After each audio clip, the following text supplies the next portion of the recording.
Salam sehat, penuh semangat.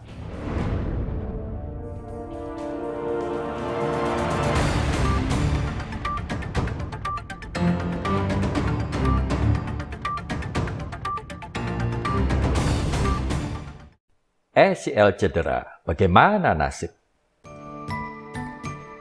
ACL adalah sebutan singkat untuk anterior cruciate ligament.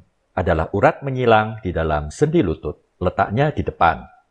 Di belakangnya terdapat posterior cruciate ligament atau PCL. Sesuai judul, kali ini kita bahas mengenai ACL dan efek jangka panjang setelah cedera ACL.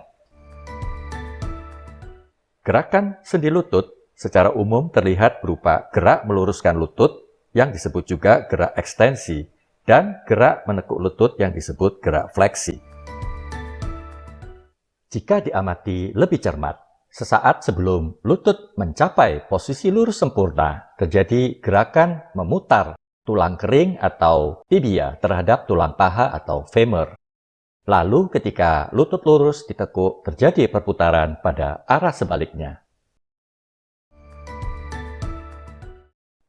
Konfigurasi permukaan tulang pembentuk sendi dan posisi pergerakan atau pergeseran antara tibia dan femur memerlukan ACL yang utuh agar pergerakan sendi mulus dan keseimbangan berdiri dapat berlangsung dengan baik.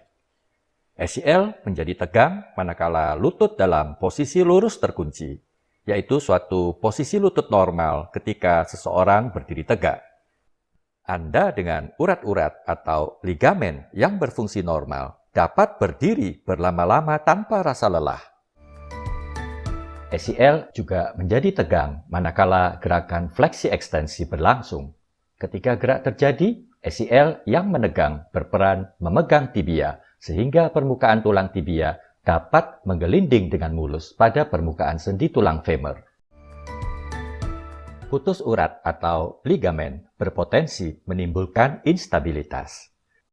Lutut yang mengalami putus ACL atau kehilangan fungsi ACL disebut dengan ACL deficient knee. Apa nasib ACL deficient knee?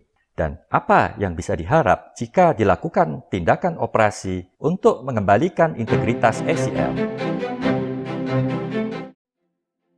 Nasib ACL deficient knee atau orang dengan ACL deficient knee. Dari beberapa laporan penelitian didapat gambaran sebagai berikut. 1 dari 3 mengatakan oke saja, bisa hidup tanpa gangguan dari kondisi lututnya yang cedera. 1 dari 3 orang mengeluhkan sakit lutut dan lemas ketika aktivitas kehidupan sehari-hari. 1 dari 3 orang mengeluhkan sakit lutut dan lemas atau kejadian knee buckling ketika melakukan olahraga. Dari kelompok yang mengalami keluhan ketika olahraga ini, sebagian memilih upaya non-operatif, yaitu modifikasi aktivitas olahraga, menggunakan alat penopang, dan upaya rehabilitasi saja. Selanjutnya dilaporkan bahwa 1 dari 3 merasa oke atau merasa tertolong. 2/3 mengalami keluhan yang makin berat atau merasakan tidak ada perbaikan.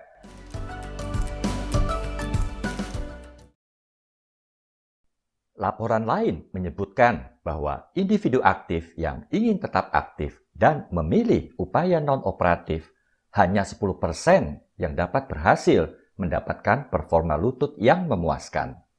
Lebih banyak cedera jaringan lain di lutut menimbulkan keluhan yang semakin banyak.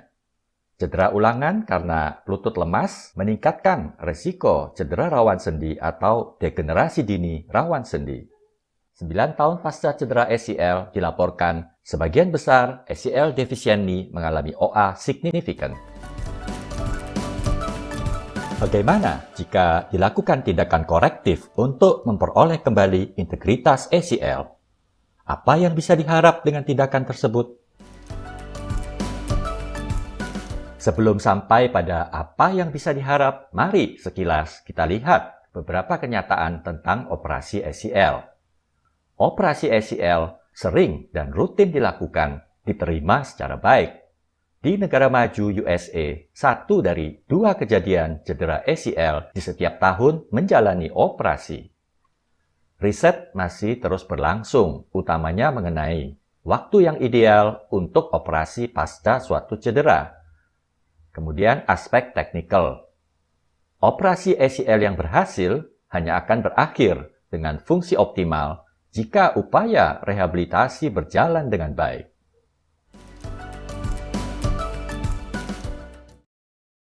Dengan dipulihkannya integritas ACL, maka aksis fleksi ekstensi dan aksis rotasi tibia femur dikembalikan seperti seharusnya. Stabilitas anatomis lutut dipulihkan. Dengan pulihnya kedua aksis pergerakan femur tibia, maka pergerakan tibia femur dapat berlangsung dengan lebih mulus. Dengan stabilitas anatomis lutut yang dipulihkan, dibarengi dengan upaya rehabilitasi meningkatkan kinerja sistem otot tulang, risiko lutut lemas diminimalisir, sehingga risiko cedera sendi lebih lanjut dapat dikurangi. Lutut kembali berfungsi normal atau mendekati normal, dan atlet kembali berkompetisi.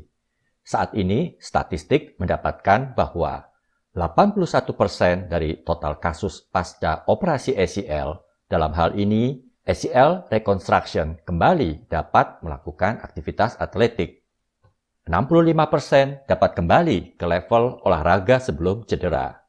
Perlu diingat bahwa kembali ke kompetisi yang terlalu dini dihubungkan dengan resiko 30% cedera ACL ulangan, baik pada lutut yang sama maupun pada lutut sisi yang lain. Let's go!